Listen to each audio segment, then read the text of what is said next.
So it is currently Friday, the day of the most recent update in GoTWiC, and at the time of recording is less than an hour after this update was actually completed, so there might be one or two new things which do end up getting missed in here if they weren't listed in the update notice, but it is quite an extensive update with a new system being added, which seems to include what's effectively awakening to dragons, where it seems to be adding stars onto them and adding new skills there. There's also adjustments to Arena of Honor, as well as a bunch of quality of life stuff down here. But first of all, Relorge Trial is coming back. It will be arriving again on Tuesday. I know people have been asking for that for a very, very long time now, and we have confirmation there that it will be coming back. Some of the most significant stuff in this update, which isn't actually listed in this update notice, is actually weapon related. If we check the weapon list, so first of all, we have a source for Patelo's weapon. It now lists as Treasure Hunt.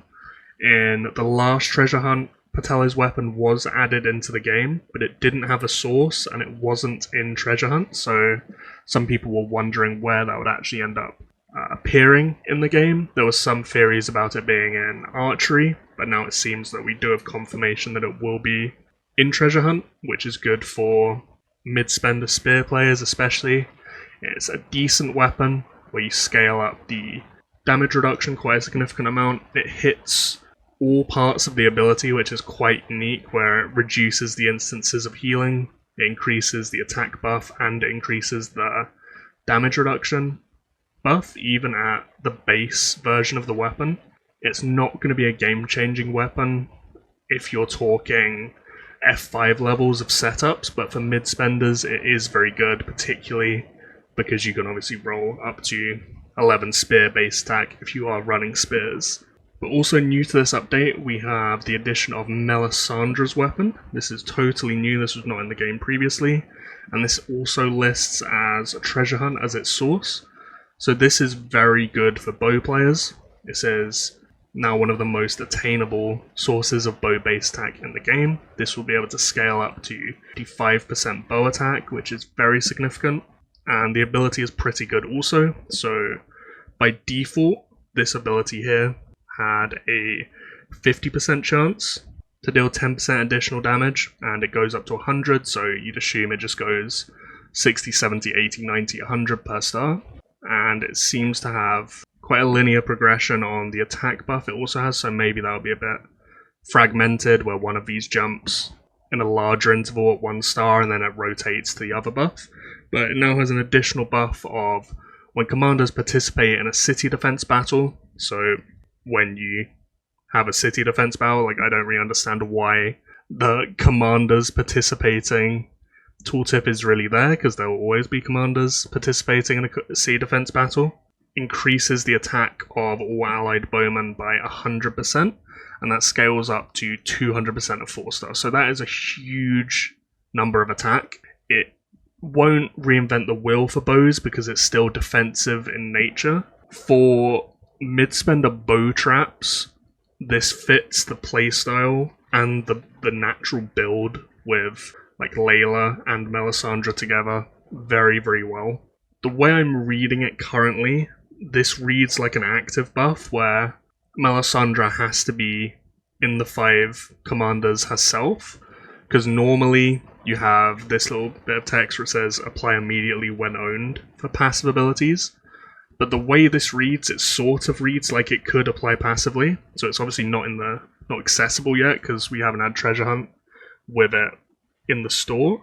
But if that tests to be a passive buff, where you could run, say, Layla Salma, Daenerys, Cersei, Sanel, and have this 200% bow buff apply passively, that would be very significant and further increase the tier of this weapon. It's obviously a very niche weapon because it's bow. You can't run in any other type of build, and there's very limited amount of alternatives as well. But for those players that are running bows, this is a very, very good weapon in pretty much every way. It's not disappointing like we have seen with some recent weapon releases, so I'm sure bow players will be very happy with the addition of that. The main thing I want to focus on in this video is the new dragon system and everything else that relates to it, but just to touch on it, the Arena of Honor changes will quite drastically change that game mode, so you can now make parties of up to 10 players, so previously the maximum was 5, and you'd normally have 2 groups of 5 being paired together. Now you can just join up with another 5 in your alliance and bypass the randomness of being matched with other people, especially those you can't communicate with or are just leeching awards. It was quite frustrating at times for some people. So now you can totally control who you go into that with. We haven't seen these in action yet, but there also seems to be a lot of quality of life features here added, where you can assign official roles to specify which buildings you want constructed and which buffs you want from altars, which in the meta of how Arena of Honor is being played, which currently is pretty much spamming trading posts and spamming trading efficiency altars, if your randoms weren't adhering to that with the previous system, the ceiling of how well you could actually do in that event was just destroyed, to be honest. So if that can help bypass that and actually allow someone who knows what they're doing properly organize the event for everyone else in their faction, that will be a very good adjustment. But we'll have to see exactly how all of this plays on Sunday when we actually get in the Arena of Honor map again. So the main additions here are the Dragon Skill Codex and the Dragon Advance system. The Dragon Skill Codex is probably going to be disappointing to most players that look at what's inside there. So you can find it by going down into Merchant down here. No, you can't. You find it by going to Skill Raffle down there and then across to Dragon Skill Codex on the right here. And it's pretty much just like a Pokedex.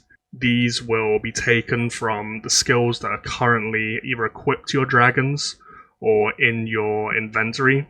So I think how it works is if you use any for XP, they are cleaned out of here.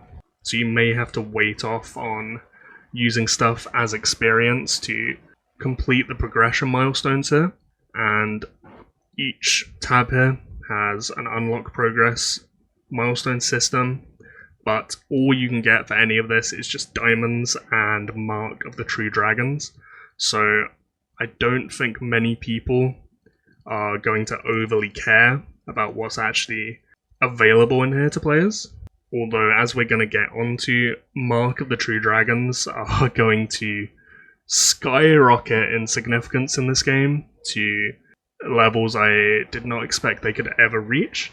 So the additional marks is quite useful, but if you're in an established alliance, if you have an established account, this level of diamonds is pretty much irrelevant to you. Like I could count it all up, but there's maybe like 100k, 150k at most diamonds here across owning every dragon skill in the game, which is pretty much just a few days of alliance gifts in a top alliance. So whilst that's a new feature, fairly irrelevant, to be honest. The main addition is this dragon advancement feature. So to put it as simply as possible, there is a seal on each dragon, which you can find specifically for each dragon by clicking on them here on the left, then going to advance, which uses different materials to break them. Each one has 12 fragments you will have to break, totaling 160 of these materials here, which again are specific to each dragon. We have Toxic Wing Amber for Moonshadow, you have Solar Flare Amber for Darkfire, and then currently not attainable in the game, you have Frost Amber for Sapphire. All of these fragments will give their own buffs passively, similar to the Dragon Blessing system. I can show here what that will actually look like. That will be the animation for it. And then if you click on preview after that point, in the left you'll be able to see all the buffs provided from this. But also you can see in the bottom right there, you will gain a star on that dragon, which leads me to believe this will probably be a full awakening system where it can go to 2, 3, and 4 stars. And the dragon will unlock an advanced skill, which will be significantly power creeped to what the dragon is currently able to do. And when checking this for each dragon, you will see that progressively, as you go down the dragons, they will get better and better. So full leveling, Darkfire will be the worst, then Moonshadow, and then Sapphire will be more power creeped than ever, with his army damage dealt percentage being double that of Moonshadow's, and also having a freeze effect on his ability as well. Where this gets interesting though is how you actually obtain the materials to upgrade them and how difficult this process is going to be for each dragon. Where if you look in the Dragon Merchant, there will be new additions down here at the bottom, where you have Solar Flare Amber and Toxic Wing Amber, the upgrade materials for Darkfire and Moonshadow there, as well as Dragon Blood, which we currently don't know what this actually does. I would assume that after you actually break the seal, then Dragon Blood will be required to upgrade it, similar to how feeding the dragon upgrades it through all those intermittent levels from like 61, 62, 63, 64, but then going up to the upgrade to say 65, you then have to use all the essences to actually make that jump. So I'd assume that's what this is, and we also have the addition of talent resets for the support dragons. That was annoying because there was not a way of obtaining that in the game, so now that will be possible. And the store will reset weekly, so you can do that quite consistently if you so wish. The weekly reset is where this gets a bit difficult because of the buy limits on these. So I've actually bought these out on this account. I'm specifically using this account to be able to see the Sapphire skill, because you can only even see it when it's ancient status, which I believe is level 55. Until that point you can't even look at it. But the maximum amount of these you can buy is 100 Dragon Blood a week, 20 Solar Flare Ambers a week, and 5 Toxic Wing Ambers a week. When you actually do the maths on how many of the upgrade materials here are required, if you full buy that shop every single week, it will take you 2 months to upgrade the Darkfire Dragon to max, and 8 months to upgrade the Moonshadow Dragon to max. And remember that there seems to be a star system here, so you would assume when you fully upgrade it and break this seal, there should assumedly be a second one, and then a third, and then a fourth. So the upgrade speed of this seems to be very slow. God knows how slow, or more specifically how expensive it's going to be for Sapphire. And because of this, you would think that for people without Sapphire, the first dragon will pull away for a bit, just because you'll be able to upgrade it to max quicker. There is also the cost of the marks, which are very significant. I realize that I've messed up for buying this from the store, because I can't show this properly. But each Solar Flare Amber will cost 80 marks, and each Toxic Wing Amber will take 160 marks. So in total, to upgrade these dragons and break the seals, Darkfire will cost 12,800 marks to break the seal. Moonshadow will cost 25,600 marks to break the seal. And then of course we don't know yet for Sapphire. So that amount of marks is ridiculous. We've never seen such demand for that before. It's gonna, I assume, reach the point where people are gonna be buying marks with money to sustain buying out the shop, because the cost of it, especially if you're trying to upgrade everything simultaneously, is going to be very extensive. And we also have the X factor of the Dragon Blood, because we don't actually know what it does yet. If it's used how I'm assuming it's going to be used, you're going to want to be pre-buying it. It will cost 8 marks per, up to 800 to buy the 100 limit. And the problem is, if you're not pre-buying it and it is used how I think it could be used, say if you need 1,000 Dragon Blood to upgrade after breaking the seal for whatever reason to unlock the skill or whatever, you could find yourself in a position where you're just going to be cucked by the reset countdowns, where it could take you 2 months to get the solar flare ambers for Darkfire, but then it could take another 2.5 months to get the Dragon Blood on top of that, which will be really annoying.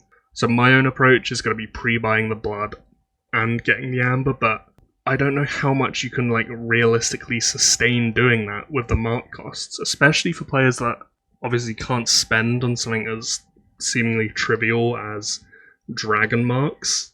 Like, the number on this account is ridiculous with 117k. On my own account, I think it's 5k when I went into this, and I think I had enough to like buy the store out maybe 2 weeks in a row, and that's it. Most players will not have a huge hoard of these marks whatsoever. They do gradually just get eaten up with buying the dragon blessing stones from the VIP store daily, or used on Horns of Awakening for dragon skills like Agile for events and whatnot. And now marks are really going to see a resurgence in their value to players in this game. But that is pretty much it. So it's quite a extensive update. There's a lot of stuff added. In terms of the approach to how you're going to want to be buying out this store, long term, realistically, the Moonshadow skin, if you have it at level 70 with the extra skill upgrade, it will be better. So if you can't buy both of these simultaneously, which pretty much no one will be able to, it should probably be better to, unless you're gonna stretch to Sapphire long term at least, upgrade Moonshadow, but you will sort of be at the mercy of what you have from the Dragon Blessing system and just go with whatever dragon you have the best progress with. And I would assume now, long term, that upgrading these dragons is going to become a very, very important part of account building. When choosing which of these to upgrade first, I would probably prioritize crit chance and strength first of all. Although now I'm thinking about it more, the defense buffs are actually both cheaper than the damaging buffs, and protection chance as well, but they're also in significantly higher numbers than they normally are. So here you have 30k dragon strength to 15k dragon defense, so it's only half the defense of the strength. If you look at the ratios of strength to defense here, it's what, like 8 times more strength than defense, and like the glory dragon buffs, if we look, it will increase up to 80k strength on the strength buffs, but then only 8k on the defense buffs. So I don't know how that could be tested, but maybe the defense buffs are actually the best things you can get there, because in terms of the percentage increase to the dragon defense, that is significantly higher than what you're going to be getting out the offensive stuff. That is ending on a very rambly note, but that is realistically what you're going to get when you try and push out a update video less than an hour after the update. All in all, though, I think it's a very good update. Nice addition here with the Dragon Advancement system. The Arena of Honor changes look very, very good. The quality of life changes, generally at the bottom of that update notice, look good. R'hllor's trial back. A lot of positives, a lot of good stuff being added and tweaked in the game. Yeah, not a lot to complain about in my opinion.